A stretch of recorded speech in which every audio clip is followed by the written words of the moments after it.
Y vamos a ir desde el versículo 12 hasta el versículo 19. Evangelio según San Juan, capítulo 12, del 12 al 19. Dice la palabra de Dios: el siguiente día, grandes multitudes que habían venido a la fiesta, al oír que Jesús venía a Jerusalén, tomaron ramas de palmera y salieron a recibirle y clamaban: Hosana, bendito el que viene en el nombre del Señor, el Rey de Israel. Y halló Jesús un asnillo y montó sobre él, como está escrito: no temas, hija de Sión, he aquí tu rey viene, montado sobre un pollino de asna. Estas cosas no las entendieron sus discípulos al principio, pero cuando Jesús fue glorificado, entonces se acordaron de que estas cosas estaban escritas acerca de él y de que se las habían hecho. Y daba testimonio la gente que estaba con él cuando llamó a Lázaro del sepulcro y lo resucitó de los muertos, por lo cual también habían venido la gente a recibirle, porque había oído que él había hecho esta señal. Pero los fariseos dijeron entre sí: ya veis que no conseguís nada, mirad, el mundo se va tras él. Pueden sentarse, hermano. Hace algunos años,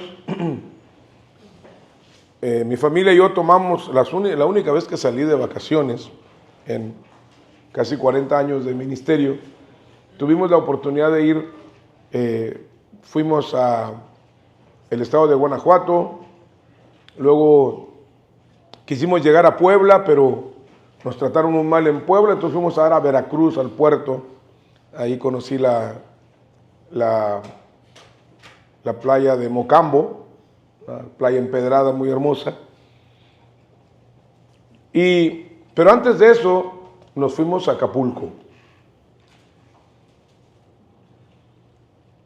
que aprendimos muchas cosas en ese camino, porque una de ellas es que estábamos hospedados en un hotel a un lado del Zócalo, a 5 minutos de la Quebrada y a 5 minutos del Fuerte de San Diego, que son lugares turísticos tradicionales de Acapulco.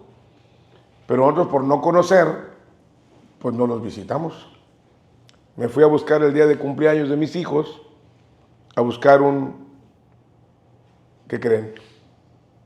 Sí. Un Kentucky Fried Chicken en México, cuando tenemos tanta gastronomía allá, pero es que mis hijos querían Kentucky Fried Chicken. Entonces era su cumpleaños, fui caminando no sé qué tantos kilómetros para llegar. Pero lo que quiero compartir con ustedes es que cuando venía de regreso, se me acercó un hombre. Traía varias piezas de joyería en las manos. Y lo que me llamó la atención es que traía una franelita. Y entonces cuando se me acerca y me dice, estamos hablando del 88 más o menos, o sea, hace 30 y tantos años. Y me dijo: mire, era una pulsera, un dije, unos aretes y un anillo. Y todo por una cantidad irrisoria. Me dice: son de plata, vengo de Taxco Guerrero. Y Taxco Guerrero, pues es común que hay plata en ese lugar, hay orfebres en ese lugar. Dijo: y no he vendido nada. Dijo: ya lo que quiero es sacar el pasaje para irme. Me estaba contando la historia muy bonito. Y cuando miraba las piezas, las miraba brillantes. Pero el Señor tuvo en su misericordia guardarme, porque no traía dinero para comprar las cosas. Y me fui pensando que había perdido una gran oportunidad. Cuando llegué al hotel, el Botones, cuando estaba subiendo el elevador, me dijo: ¿cómo le fue? Le digo: me fui caminando. Dijo: oiga, ¿no se encontró los alpaqueros? Yo no sabía que eran los alpaqueros. Hasta ese día supe que hay un metal que parece plata, pero es alpaca. Y la característica de ese metal es que se oxida muy rápidamente. Por eso ellos traen una franelita que lo está limpiando continuamente. El tema de esta noche es: no todo lo que brilla es oro.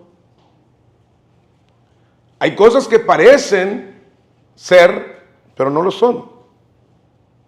El pasaje que acabamos de estudiar, o que acabamos de leer, mejor dicho, y que estudiaremos esta noche, es uno de los pocos pasajes que se repiten también en los evangelios sinópticos. ¿Cuáles son los evangelios sinópticos? Mateo, Marcos y Lucas.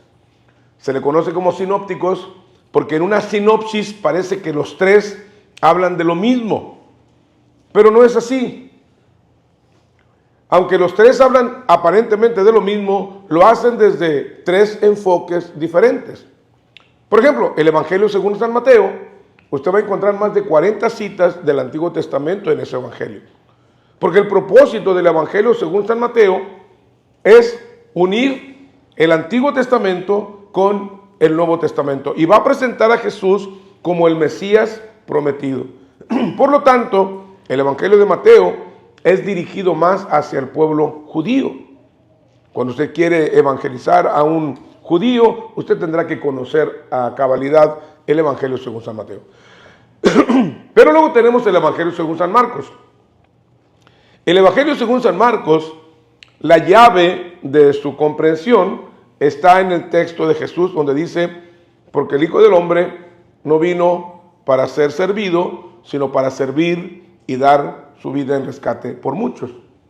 Entonces, el Evangelio de Marcos nos presenta al siervo de Dios, el siervo de Dios, el siervo sufriente que se menciona en Isaías 53, un capítulo de la Biblia que está prohibido leerse, por ejemplo, en Israel, porque ellos siguen esperando al Mesías, pero al Mesías militar. Luego tenemos el Evangelio de Lucas. El Evangelio de Lucas presenta a Jesús en lo que conocemos como la unión hipostática. Jesús, el todo hombre, pero también todo Dios. Por eso encontramos, y es el libro más cronológico, cuando alguien viene y me pregunta, pastor, ¿cuál es el orden correcto que yo debería de tener para leer el Nuevo Testamento? Yo siempre les digo, lean primero el Evangelio de Lucas. Luego lean el libro de los Hechos. ¿Por qué? Porque estos dos libros fueron escritos por el mismo apóstol. Luego lean Mateo, Marcos y Juan. Y luego lean Lucas y Hechos otra vez. Y usted tendrá una comprensión mayor de todo lo que es el ministerio y la enseñanza de Cristo. Así es que ya les dejé por ahí un poco de tarea, se lo repito. Leen Lucas y Hechos, y luego van a leer Mateo, Marcos, Juan, Lucas y Hechos. Y entonces ustedes tendrán una perspectiva más amplia de Jesús y de su ministerio.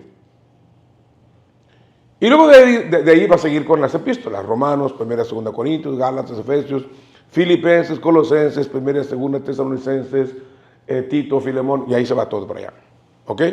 Y va a conocer. Ahora, usted debería, y voy a insistirle en esto, si usted tiene más de un año de haber creído en Jesús, si tiene más de un año de haber hecho una decisión de fe, usted ya debería haber leído su Biblia por lo menos una vez. Ahora, yo sé que esto es, para algunos les parece complicado, pero no lo es tanto.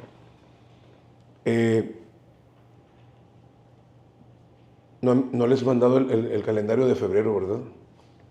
Están bien, nadie me ha reclamado, así es que no hay problema. Ya yo me adelanté. Mañana se los mando. Bueno, hoy en la noche se los mando. Normalmente, la lectura más alta o la más grande lectura que ustedes tienen en el diario, en este sistema, era para que el día 31 de diciembre usted esté leyendo el capítulo 22 del libro de Apocalipsis. Así de simple. Empieza en Génesis el día primero y termina en Apocalipsis 22 el día último de diciembre. Así está planeado. Así es que usted no lo ha leído, no ha sido porque no tenga la herramienta, sino porque no ha querido, porque tiempo ha tenido. Y se lo puedo comprobar. El que quiera que le haga una auditoría de tiempo, con todo gusto estoy disponible, solamente si es almuerzo, comida o cena, ¿verdad? Y yo con gusto les hago una auditoría de tiempo para que se den cuenta cuánto tiempo están perdiendo, aunque no lo necesitan. ¿Cuántos tienen esos telefonitos maravillosos, verdad? De la manzanita o el Android. Y ahí le dice cuántas horas usted pasa frente a la pantalla. Y le tengo una mala noticia. El promedio de tiempo gastado frente a la pantalla está entre las 4 y las 8 horas diarias. Que si usted lo pone en la perspectiva correcta, está hablando de un 33% de su tiempo de vida. Si usted dedica 8 horas de un día para estar en Facebook, Instagram, X, YouTube, estamos hablando de otros, aquí nadie hace eso, nadie, ni de chiste, no saben ni de qué le estoy hablando, yo lo sé, pero estamos platicando de otros, ¿no? Si usted duerme 8 horas, usted ya 2/3 de su vida se le llevó en dormir y la pantalla de su computadora, de su tablet o de su teléfono. Y si trabaja 8 horas, pues ya se ha hecho todo un día de su vida. Así es que usemos de una manera correcta que usted puede utilizar la tecnología, baje la versión YouVersion de la Biblia. Y cuando ande ahí, en vez de tener la pantera cumbiambera, cuando anda barriendo, trapeando ahí, ponga la Biblia para que se la lean, porque hasta eso. Hoy en día no la lee porque no quiere, porque hasta para flojos está. ¿Sí? Usted prende la aplicación, va al mandado y la va escuchando. Se pone los audífonos y en vez de andar platicando, echando el chisme, ¿verdad? Pues, la comunicación, entonces puede estar escuchando la palabra, ¿no? Así es que no hay excusa, mi hermano. Si usted es ignorante de la palabra, es porque no le importa saber. No quiere. Y ya sabe lo que hemos dicho. Si usted no puede, si no sabe, si no quiere, no puedo hacer nada. Si no sabe, le enseño, si no puede, le ayudo, pero si no quiere, no hay manera, no hay forma. ¿Sí? Entonces, eso es muy importante. Entonces, el Evangelio de Juan, la llave del Evangelio de Juan está en Juan capítulo 20, el versículo 31.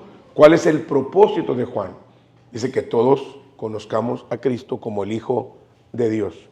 Dice, estas cosas se han escrito para que creáis que Jesús es el Cristo y para que creyendo tengáis vida en su nombre. Eso dice Juan capítulo 20, versículo 31. Rodrigo.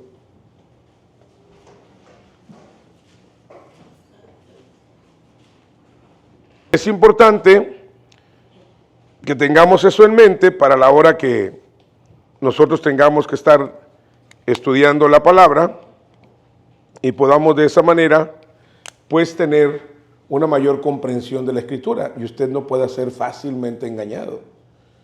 Conociendo la palabra, usted mantendrá de una manera correcta y sana su mente. Vamos a ver un poquito nada más los detalles. Usted ve que hoy tengo muchos papeles aquí encima del púlpito, no se preocupe. No significa que voy a estar más tiempo del que estoy. Solamente quisiera ver lo que hice. Si usted ve, yo tengo aquí escrito el pasaje, pero de los diferentes evangelistas, para cotejar o para hacer un comparativo de los datos que ofrece Mateo, los datos que ofrece Marcos, los datos que ofrece Lucas y finalmente lo que dice Juan en el pasaje que estamos estudiando, para que usted y yo podamos comprender de una mejor manera lo que la palabra de Dios nos está enseñando y que podamos beber directamente de la palabra, no solamente las ideas, sino los conceptos desde la palabra. Mateo, por ejemplo, si usted quiere ir a Mateo capítulo 21, versículo 1 al 11, da algunos detalles interesantes. Mateo da algunos detalles interesantes.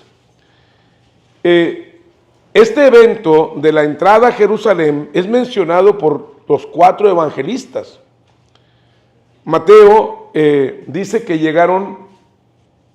se acercaron a Jerusalén, Mateo 21, y llegaron a Betfagé, junto al monte de los olivos, y ahí envió a 2 discípulos, capítulo 21, verso 1, y les dijo: vayan a la aldea que está enfrente de ustedes, y enseguida encontrarán una asna atada y un burrito con ella, un pollino, un burro bebé. Desátenla y tráigamelo. Y si alguien les dice algo, digan: el Señor los necesita y enseguida los enviará. Esto sucedió, y noten la diferencia de Mateo, dice: esto sucedió para que se cumpliera lo dicho por medio del profeta cuando dijo: decida la hija de Sión, mira tu rey, viene a ti, humilde y montado en un asna y en un pollino, hijo de bestia de carga. Estaba refiriéndose a Zacarías, capítulo 9, versículo 9. Note esto: Jesús no venía en un caballo. ¿Alguien sabe cuál era la diferencia entre un burro y un caballo? Dijo: sí, pastor, son más grandotes. No. En la connotación profética, un caballo es señal de... ¿De qué es una señal el caballo? De guerra. Es una señal de guerra. Jesús no viene en un caballo, viene en un pollino. Viene humilde, no viene soberbio, no viene conquistando de la manera militar como se entendía. Los judíos estaban esperando a un guerrero, no a un siervo sufriente. Por eso Mateo dice: miren, y la hija de Sión, mira tu rey viene a ti, humilde y montado en un asna y en un pollino, hijo de bestia de carga. Versículo 6. Entonces fueron los discípulos e hicieron tal como Jesús les había mandado. Y trajeron el asna y el pollino, pusieron sobre ella sus mantos y Jesús se sentó encima. ¿Cuántos han viajado en burro aquí? Al burro no se le ensilla. No se le puede poner silla porque creo que la piel del burro es más floja. Y usted le pone silla y va a terminar. Dicen que la caída de burro es una de las más fuertes porque son con velocidad y en seco. Entonces no se le pone silla. Por esa razón no se le puede poner silla. ¿Cuántos saben montar aquí? ¿No son mexicanos o qué? ¿Sí? ¿Ok? Cuando vas a poner la silla, corres un cincho por la parte de enfrente para que ésta se ajuste al cuerpo del caballo, porque para eso es el caballo va a correr, el caballo va a trotar, el burro no hace eso. ¿Sí? ¿Han oído esa canción de Mi burrito sabanero? Ven que el burrito va caminando así. ¿Sí? Él no va. ¿Y cómo se defiende? A mordidas. El caballo se defiende a patadas, aunque también da patadas el burro, ¿no? Ahora dice: la mayoría de la multitud tendió sus mantos en el camino. Ahora habla de la multitud. Otros cortaban ramas de los árboles y las tendían por el camino. ¿Por qué? Porque esto lo enseñaba el libro del Deuteronomio. Eso lo vamos a ver en un ratito más. Y dice: y las multitudes iban delante de él, y los que iban detrás gritaban diciendo: Hosana al hijo de David. Pongan atención a esos detalles. Bendito el que viene en el nombre del Señor. Hosana en las alturas. Cuando él entró en Jerusalén, toda la ciudad se agitó y decían: ¿quién es este? Y las multitudes contestaban que este es el profeta Jesús de Nazaret de Galilea. Pongan atención. ¿Cuál es el tema? No todo lo que brilla es oro.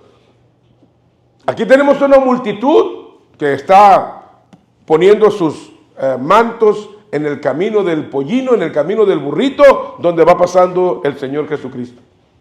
Y la pregunta de ellos: ¿quién es este? Dice: pues es el profeta Jesús de Nazaret.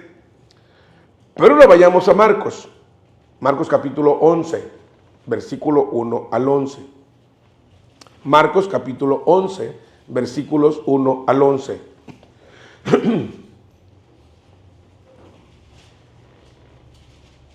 Cuando se acercaban a Jerusalén por Betfagé y Betania. Ahora, noten, está mencionando ahora una ciudad unida a la otra. Cerca del monte de los olivos envió a 2 de sus discípulos. No se nos dice en ninguno de los 4 evangelios quién eran esos 2 discípulos. No se nos menciona. Solo que ellos estaban obedeciendo órdenes. Y les dijo: vayan a la aldea enfrente de ustedes, y tan pronto como entren en ella, encontrarán un pollino atado en el cual nadie se ha montado todavía. Desatadlo y traedlo. Si usted se da cuenta, el mensaje de Marcos es más escueto. Aunque tiene los mismos versículos del capítulo de Mateo, la información es más escueta, es decir, más limitada.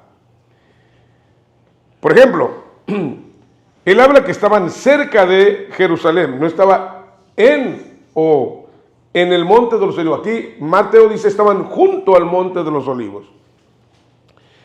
Y si alguien nos dice: ¿por qué hacéis esto?, decid: el Señor lo necesita y enseguida lo devolverá acá. Ellos fueron y encontraron un pollino atado junto a la puerta afuera en la calle y lo desataron. Y algunos de los que estaban ahí les dijeron: ¿qué hacéis desatando al pollino? Ellos le respondieron tal como Jesús les había dicho y le dieron el permiso. Entonces trajeron el pollino a Jesús y echaron encima sus mantos, y Jesús se sentó sobre él, y muchos tendieron sus mantos en el camino y otros tendieron ramas que habían cortado de los campos. Los que iban delante y los que seguían gritaban: Hosana, bendito el que viene en el nombre del Señor. Bendito el reino de nuestro padre David que viene. Hosana en las alturas. Y entró en Jerusalén, llegó al templo, ese dato no lo da Mateo, y después de mirar todo a su alrededor, salió para Betania con los 12, siendo ya avanzada la hora. Esos datos no nos los da Mateo, nos los da Marcos.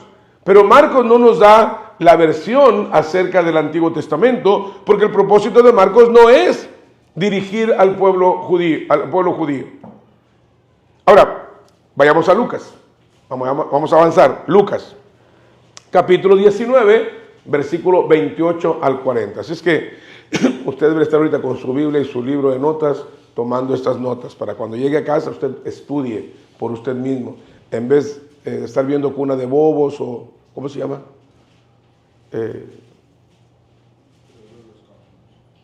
¿Mande? El Señor de los Suelos. Sí, porque el Señor de los Cielos es otro, ¿no? Sí, hermano, usted no tiene idea cuántos hombres son asiduos a las novelas. ¿Sí? Dice Fermín que él no las ve, le dice a su esposa que se las platique.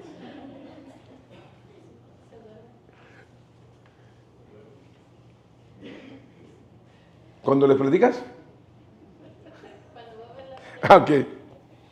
Ahora, ¿qué otro detalle nos da Marcos? Marcos dice que llegó al templo, pero no dice que entró al templo, y después de mirar todo a su alrededor, salió para Betania con los 12, siendo ya avanzada la hora. Vamos a Lucas.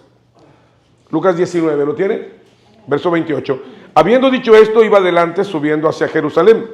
Y aconteció que cuando se acercó a Betfagé y a Betania, cerca del monte que se llama de los Olivos, ahora lo que hace Lucas es sintetiza lo que había dicho Mateo y Marcos. Lo sintetiza, dice: y aconteció que cuando se acercó a Betfagé y a Betania, cerca del monte que se llama de los Olivos, envió a 2 de los discípulos, diciendo: id a la aldea que está enfrente, lo mismo que ha dicho Marcos, en el cual al entrar encontraréis un pollino atado sobre el cual nunca se ha montado nadie, desatadlo y traedlo. Algunos podrían decir: ¿por qué Mateo está hablando una asna atada y el pollino? ¿Alguien sabe por qué? A ver, aquellos que... A ver, Luis, tú, ¿estamos en campo? ¿Tú, Luis? No. ¿No tienen burros? ¿No? ¿Quién tenía burros? Nadie.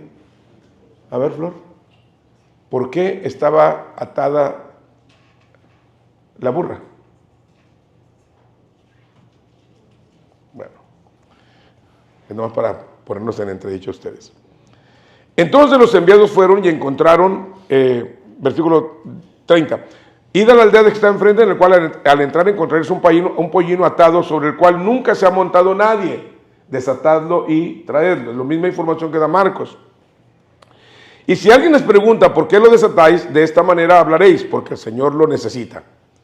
Entonces los enviados fueron y lo encontraron como él les había dicho. Mientras desataban el pollino, sus dueños les dijeron, ¿por qué desatáis al pollino? Y ellos respondieron, porque el Señor lo necesita. Y lo trajeron a Jesús, y echando sus mantos sobre el pollino, pusieron a Jesús sobre él. Y mientras él iba avanzando, tendían sus mantos por el camino.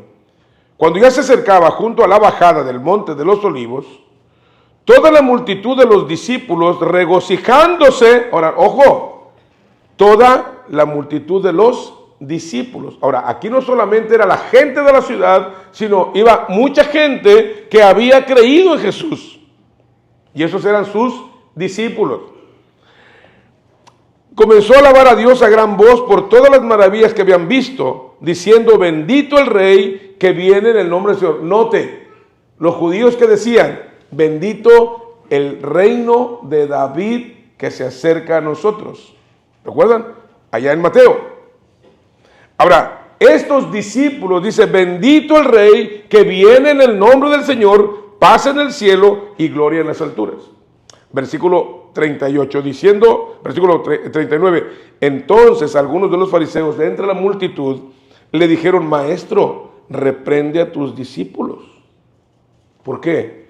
Porque estaban diciendo, ¿por qué no? Porque Marcos no menciona la reprensión de los discípulos. Porque los que están gritando son judíos y dice, bendito el reino de David que viene. Por eso lo que platicaba contigo en algún momento de aquellos que dicen, es que es judío mesiánico, o es que es un judío. En el momento que una persona dice, ya no hay judío ni gentil, esclavo ni libre, sino uno en Cristo. Tengo mi hermana Juliana Moore, ella es judía convertida. Es de la nación judía, pero es una cristiana convertida. Ha creído en Cristo. En el momento en que usted cree en Cristo, usted es un hijo de Dios, una ciudadanía en el cielo y una eternidad en el cielo. Eso dice la Biblia. Eso es lo que el creyente sostiene. Ahora, ya se dieron cuenta cómo hay tres relatos, pero tiene tres connotaciones diferentes. Dice, respondiendo él dijo, os digo que si estos callan, las piedras clamarán. ¿Ok? Ahora sí vamos a entrar al capítulo 12. Vayamos al capítulo 12, versículo número 12 al 18. Ya vamos a cerrar para que no se preocupe. Dice, el siguiente día, grandes multitudes que habían venido a la fiesta, al oír que Jesús venía a Jerusalén, tomaron ramas de palmeras. Ahora, ponga atención aquí. Juan ahora está dando otra perspectiva. Juan considera la gran multitud tanto de judíos como de aquellos que eran discípulos de Jesús. Y él dice lo siguiente. ¿Habían venido a qué? ¿Habían venido a buscar a Jesús? ¿A qué fiesta venían?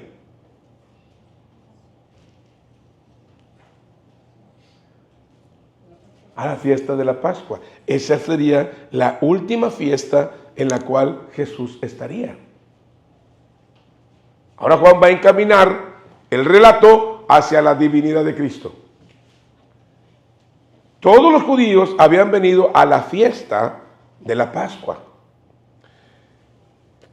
Cuando Jesús apareció en la primera Pascua, dice, he aquí el Cordero de Dios que quita el pecado del mundo. Exactamente el día de la Pascua, el día que se sacrificaba el cordero, que lo degollaban, derramaban su sangre sobre el propiciatorio para la remisión de pecados del pueblo, y de repente Juan el Bautista señala a Cristo y dice, he aquí el Cordero de Dios que quita el pecado del mundo. Fue en la primera. Jesús fue a 3 Pascuas.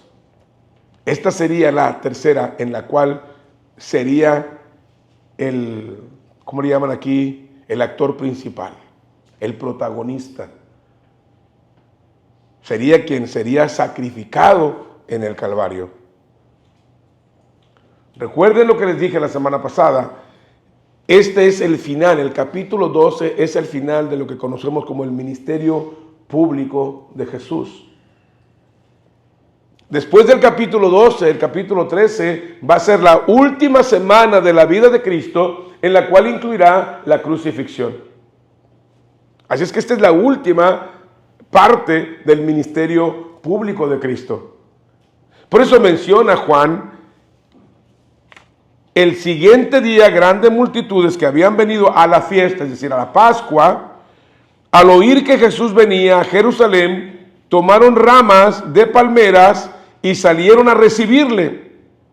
Y clamaban, Hosana, bendito el que viene en el nombre del Señor, el Rey de Israel.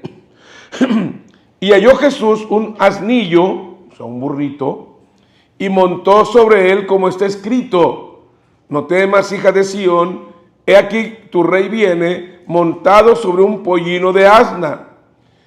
Estas cosas, ahora ponga atención aquí, no las entendieron sus discípulos al principio.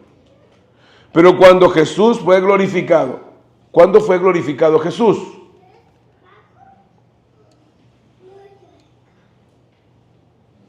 ¿Cuándo fue glorificado Jesús? Es un examen de doctrina esta noche. Después que resucitó. Después que resucitó. Ojo bien. Cristo nos redimió, Cristo nos compró con su sangre. La redención tenía que realizarse en el Gólgota. Por eso el diablo quería matar a Jesús antes de que llegara al Gólgota. Todo lo que intentó hacer el diablo en toda la vida, desde el minuto número 1. ¿Se acuerda? En lo que se celebra el 28 de diciembre.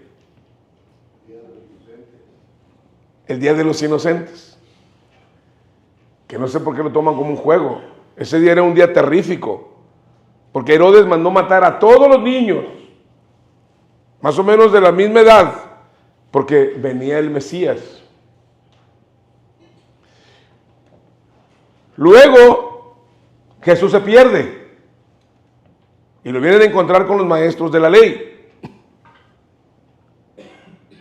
Cada vez que Jesús empieza a predicar, los judíos quieren despeñarlo, que es lo que quería hacer el diablo, quieren apedrearlo, quieren matarlo. Después abiertamente en el capítulo número 11 lo vimos, querían matar a Jesús antes de que él pudiera llegar al Gólgota.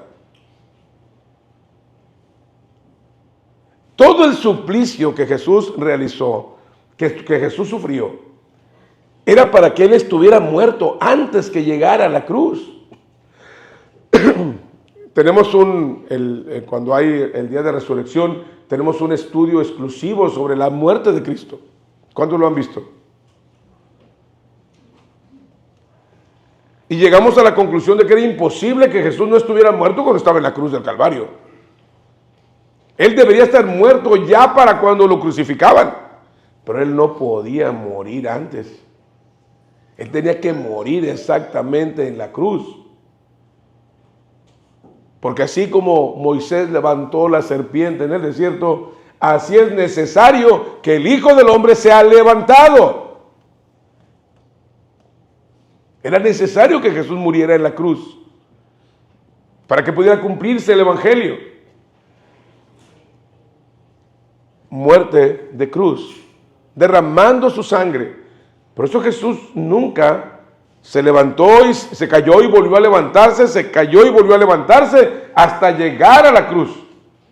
Qué bueno que nosotros no éramos los que teníamos que morir, porque creo que al primero aventamos todo. Un día estaba leyendo un libro y decía, yo le pregunté a Jesús, ¿cuánto me amas? Dijo, y extendió sus manos y murió. Una forma muy poética. Ese es nuestro Señor. ¿Con cuánta razón el apóstol Pablo dice, si el Señor, si el Padre no nos escatimonia a su propio Hijo, ¿cómo no nos dará también juntamente con Él todas las cosas? Cuando hemos venido al Señor, cuando hemos creído en Él, Tenemos la certeza de que Jesús nos ha redimido muriendo en la cruz. ¿Por qué les estoy diciendo esto? Mira lo que dice el versículo número 17. Y daban testimonio la gente que estaba con él cuando llamó a Lázaro del sepulcro y le resucitó de los muertos. Verso 18. Por lo cual también había venido la gente a recibirlo, porque había oído que él había hecho esta señal. Pero los fariseos dijeron entre sí: ya veis que no conseguís nada, mirad, el mundo se va tras él. El tema, dije que no todo lo que brilla es oro. ¿Qué van gritando las personas? En los 4 pasajes que leímos, ¿qué van gritando las personas? Hosana, Hosana. ¿Y qué es eso?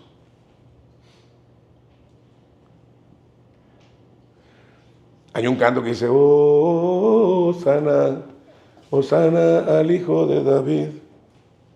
Bendito el que viene en el nombre del Señor. Con todas sus fuerzas cantemos a una voz en las alturas, Hosana. ¿Pero qué significa Hosana? No es Osama, no es Osama Bin Laden, no. Hosana. No es Osama, no. Hosana. ¿Quién se ha tomado el tiempo de buscar qué significa eso? Que no encuentre un chisme porque lo quiere ir a ver a Google y lo quiere revisar, ¿no es cierto?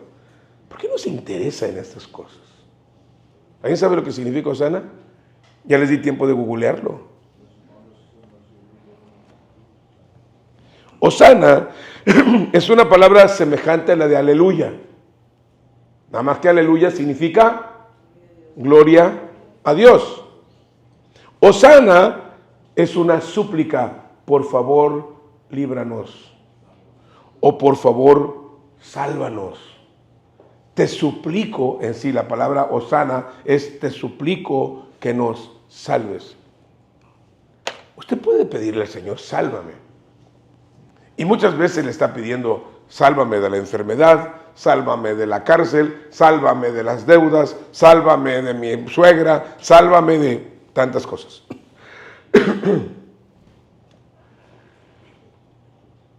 Y la gente que estaba esa noche allí gritando y que se quitaban los mantos y los ponía cuando iba pasando Jesús y gritaban: Hosana al que viene en el nombre del Señor, no sabían ni tenían ni idea de lo que estaban haciendo. ¿Por qué? Porque una semana después esa misma multitud estarían gritando: crucifícale, crucifícale. Si eres hijo de Dios, baja de la cruz y demuéstranos que eres hijo de Dios.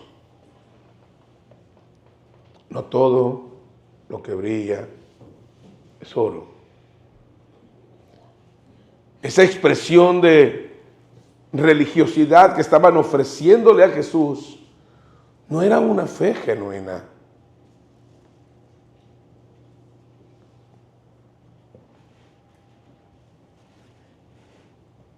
Y lo sella el colofón, los fariseos diciendo: ya ven que nada se logra. Porque los fariseos habían decidido no creer, ya lo vimos en otro mensaje.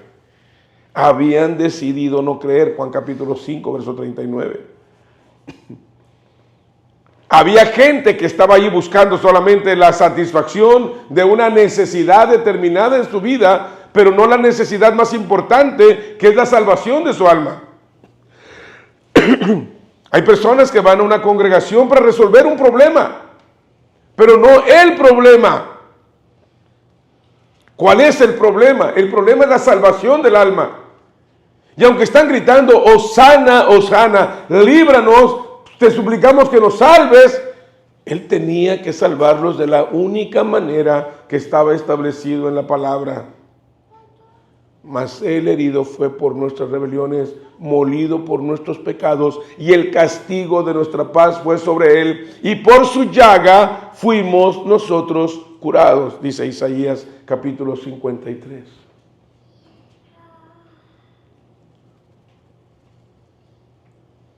Porque esa misma multitud, y entre ellos sus discípulos,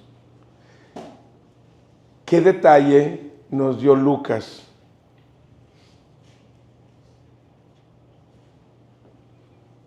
Ve por qué usted tiene que estar tomando notas.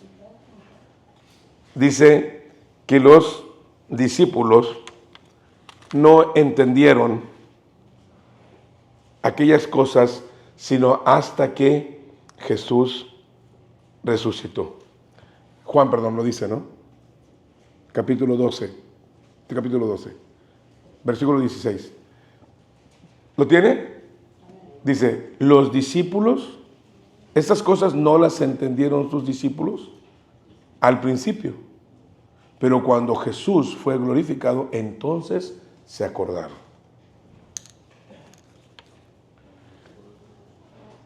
Esto nos lleva a 3 conclusiones. Número 1, muchas de las veces tú estás haciendo cosas sin entenderlas. Mucha de la gente que iba ahí era en el montón y decía, vamos a echar relajo, ¿no? Empezaron a poner sus mantos y todo, pero no salía del corazón. Era una expresión religiosa. Viene la Semana Santa, que es el mes de marzo, abril, ¿no? Y usted ve las congregaciones llenas. Nosotros no celebramos el culto de las 7 palabras, que para empezar es una mentira, porque no son 7 palabras, son 7 frases. Nosotros el único día que tenemos un culto especial es el día de la resurrección, y la aprovecho para enseñar sobre la muerte y resurrección de Cristo. En la mañana hablamos de la muerte y en la tarde hablamos de la resurrección de Cristo. Tenemos un estudio específico para eso. Pero no copiamos las situaciones de la religión oficial, no hacemos eso. Esa no es una semana, no es la semana, no existió una Semana Santa. ¿Me estoy explicando? Se aprovecha la oportunidad para compartir el mensaje del Evangelio. Pero muchas de las gentes van haciendo solamente una expresión religiosa, pero no un anhelo del corazón de caminar con el Señor. Hay grupos de personas que van necesitados de un milagro. Otros llevan el morbo de poder ver y ver qué va a ocurrir, como en el caso de Agripa o el caso de Herodes. Y los propios discípulos no lograron comprender qué era lo que estaba pasando, porque cuando Jesús muere, ¿qué hacen los discípulos? Cada quien se va a su trabajo. Dice, bueno, ya se acabó el show, ya se murió Jesús, ya ni modo nos equivocamos. Y cuando Jesús resucita, dice, órale, ¿dónde estaba aquel que dijo que todos te van a negar, pero nosotros no? Yo no, Señor. ¿Alguien recuerda quién era ese? Pedro.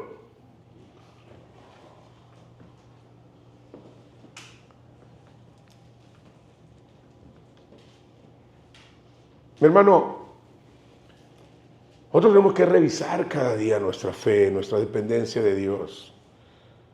Debemos examinar por qué creemos lo que creemos, hasta que esa fe se convierte en una convicción plena en nuestro corazón. Somos una iglesia que va formando convicciones. Esto es un trabajo de años. Se va ejercitando la fe. Muchos de ustedes salieron hoy de sus casas con temor. Y se nos agarra la migra. Yo estaba preocupado el viernes, yo me fui el viernes y estuve a punto, creo que lo comenté por ahí con la hermana Gris, de decir, suspendemos la velada. Pero dije, no, que cada quien experimente su fe, que cada quien ejerza esa fe. Y me dijeron que fue una bendición la velada. Alabado sea el Señor.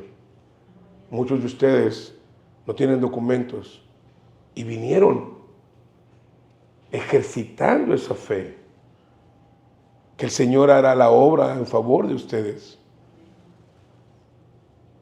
La fe tiene que ejercitarse, hermanos. ¿Y cómo se ejercita? Obedeciendo al Señor, caminando con Él, creyéndole. Porque, ¿qué había pasado con los discípulos? Dice, no lo entendieron. Hasta que Jesús fue glorificado. Hay muchas cosas que tú no vas a entender en el proceso de caminar con Dios. Cuando yo conozco al Señor como mi Salvador personal, cuando creo en Él, yo estaba cantando para Centro Nocturno. Todavía un mes después de que me había convertido, yo seguía cantando en Centro Nocturno. Entonces no iba a los cultos los domingos. Entonces me dice el pastor, ¿por qué no estás viniendo al culto? Le digo, es que trabajo, pastor. Ah, ok, ¿en qué trabajas? Y pues yo pensaba que era un trabajo, ¿no? Y le digo, pues canto en un centro nocturno. ¿En un qué? Yo digo que yo me convertí en tiempo equivocado. Yo me hubiera convertido ahora, pues fuera pastor y anduviera en el ambiente artístico como Yuri, ¿no? Pero me equivoqué de tiempo, caray. O sea, me convertí antes de tiempo. No estoy bromeando.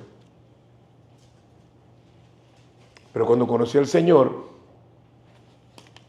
yo recuerdo que en un palenque yo ganaba 4,000 pesos. Por lo que me pagaba mi representante, lo que me daba mi representante. ¿Sabe cuánto ganaba una persona por semana? 40 pesos. Cuando creo en Jesús, me dice el pastor, ya no puedes seguir trabajando, ya no puedes seguir haciendo lo mismo. Y ahí fue fortalecida la fe.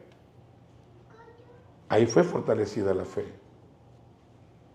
Tu fe se va a fortalecer con cada situación en tu vida donde tu fe sea exigida. En cada situación en tu vida donde tu fe sea exigida. Todos estos que gritaban, Hosana, Hosana al que viene en el nombre del Señor, cambiarían el sálvanos, te suplicamos, bendito el que viene en el nombre del Señor, lo cambiarían por un crucifícale, crucifícale, crucifícale. Y cuando Poncio Pilatos dijo que iba a poner encima de la cruz, este es Jesús, el Rey de los judíos, que estaba escrito en la Escritura, que estaba escrito por los profetas, los judíos y toda la gente que estaba con ellos dijeron, no le pongas eso. Y Poncio Pilato dijo, lo que he puesto, y así se quedó. Hermanos, ¿qué podemos aprender de este pasaje? Que nuestra fe tiene que ser ejercitada, nuestra fe tiene que ser probada cada día. Nuestra dependencia a Dios tiene que ser diariamente, en infinidad de circunstancias. El Señor no ha dicho que no tendremos problemas, el Señor ha dicho que en los problemas estará con nosotros. Que en las situaciones difíciles Él será nuestro acompañante más importante. Pero los discípulos no lo entendieron hasta que Jesús fue glorificado. Y los fariseos seguían en su plan. Les dijimos que había que matarlo antes de que se creciera tanto. Y ya lo ven, el mundo entero se va yendo tras de él. Ellos seguían pensando que la religión seguía siendo más importante que el caminar con Dios, porque la religión no lleva a Dios. La religión aleja al individuo de Dios, porque vive en su propio esfuerzo. Tu fe es ejercitada en cada situación difícil donde tienes que ponerla en práctica. No es gritando Hosana, sino diciendo, Señor, heme aquí, envíame a mí. Pues de pie vamos a orar. ¿Cómo se llama? Jeremías. ¿Estuvo tranquilo, ya ves? Amado Dios, gracias te damos esta noche por tu amor y tu misericordia. Padre, queremos agradecerte por el cuidado que tienes de nuestras vidas. Queremos agradecerte a Dios porque aún en nuestra incredulidad, muchas de las veces tú sigues obrando en favor nuestro. Te agradecemos porque aún, Padre eterno, cuando no logramos entenderlo todo, tú sigues comprendiéndonos y dándonos una oportunidad tras otra para que podamos, Señor, ejercitar nuestra fe. Y cuando fallamos, Señor, vienes al lado nuestro para consolarnos y ayudarnos y darnos más esperanza. Ayúdanos como tus hijos, Dios, a tener convicciones que nos permitan actuar en un mundo tan complicado y donde podamos brillar como las luces y la sal que dices que somos. Ayuda a mis hermanos, ayúdame a mí, Señor, a caminar en tu camino, en tu senda. Así con el rostro inclinado. Quizás tú esta noche has sido uno de los que solamente ha gritado sana, una persona que solamente dice creer, pero tu vida no da testimonio de ello. Quizás ese sea el tiempo donde tú tengas que reconsiderar si estás en la fe. ¿En qué momento tú te arrepentiste? ¿En qué momento tú creíste en Jesús, en sus palabras? ¿En qué momento tú aceptaste lo que Dios dice de ti? ¿En qué momento tú viniste a Él y le dijiste, Señor, creo en ti, quiero caminar contigo? ¿En qué momento lo hiciste? Si aún no lo has hecho, es el tiempo de hacerlo. Reconoce tu pecado, arrepiéntete, pon tu confianza en Jesús y habla con Él y pídele que te salve. Y Él lo hará. No que resuelva tu problema que tengas, sino que salve tu alma de la condenación del pecado. Habrá una persona esta noche que diga, pastor, yo quiero poner mi confianza en Jesús para la salvación de mi alma. Yo quiero decirle al Señor que creo en Él y que quiero su perdón. Esto es algo que tú tienes que hacer una vez y para siempre, pero con un deseo profundo en el corazón. Reconoce tu pecado, arrepiéntete y pídele a Cristo que tenga misericordia de ti. ¿Habrá alguna persona esta noche? Solamente levante su mano y bájela y alguien estará hablando con usted. ¿Todos salvos? ¿Cómo está su fe, mi hermano? ¿Cómo está su fe? ¿Es una fe activa, una fe fuerte, una fe de convicciones o una fe frágil, que es movida por todo viento de doctrina en su vida? Porque la vida cristiana es de convicciones, no solamente de creencias. Padre, gracias te damos esta noche. Ahora rogamos que tu palabra encuentre abrigo en el corazón de cada uno de nosotros y nos permita crecer en la gracia en el nombre de Cristo. Amén.